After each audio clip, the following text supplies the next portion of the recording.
Voluntaryong sumuko ang isang lalaking miyembro ng Communist Terrorist Group o CTG sa Bohol PNP sa isinagawang special operation sa Parok 2, Barangay Campatod, Loon, Bohol nito lamang nakaraan. Kinilala ni Police Lieutenant Kyle Espedido Villanueva, officer in charge ng 702nd Maneuver Company Regional Mobile Force Battalion 7, ang sumuko na si Alice Ray, 57 anyos na residente ng Purok 2, Barangay Campatod, Loon, Bohol at miyembro ng Humabol KMP o Hugpong Mag-uumang Boholanon Kilusang Magbubukid ng Pilipinas.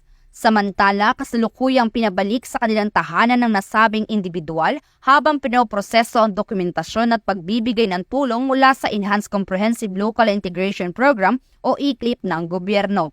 Ang kanyang pagbabalik loob sa pamahalaan ay resulta ng patuloy na pakikipagnegosasyon ng 702nd Mobile Company Force 2 Headquarters ng RMFB 7, Tactical Support Company ng RMFB 7, Loon Municipal Police Station at Field Station 301st Special Mission Group 300 Air Intelligence and Security Wing ng Philippine Air Force. Maayong hapon sa tanan, I am Police Lieutenant Mendoza, the Deputy Company Commander of 702nd Maneuver Company, Regional Mobile Force Battalion 7. The Regional Mobile Force Battalion 7 has its mandate, which is for internal security operation, for the suppression of insurgency and other serious threat to our national security.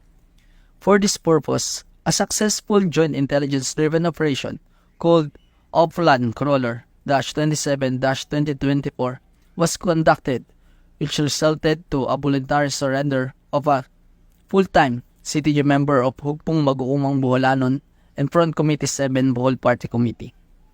The surrendered CTG will be applied to the Enhanced Comprehensive Local Integration Program or what we call ECLIP.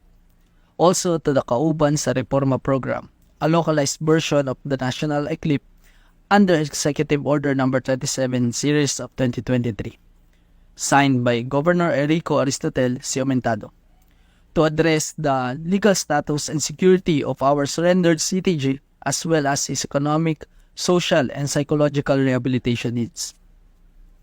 Our company, 702nd Maneuver Company, remains dedicated to its mandate of protecting the community, educating people about the dangers of terrorism, and empowering them with the knowledge to stay safe and vigilant.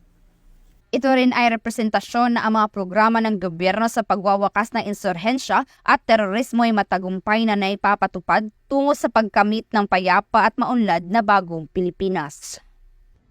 Mula dito sa Central Visayas, ako ang Police News Network Correspondent, Patrolwoman Judith Nicanor, alagad ng batas, tagataguyod ng Balitang Pulis.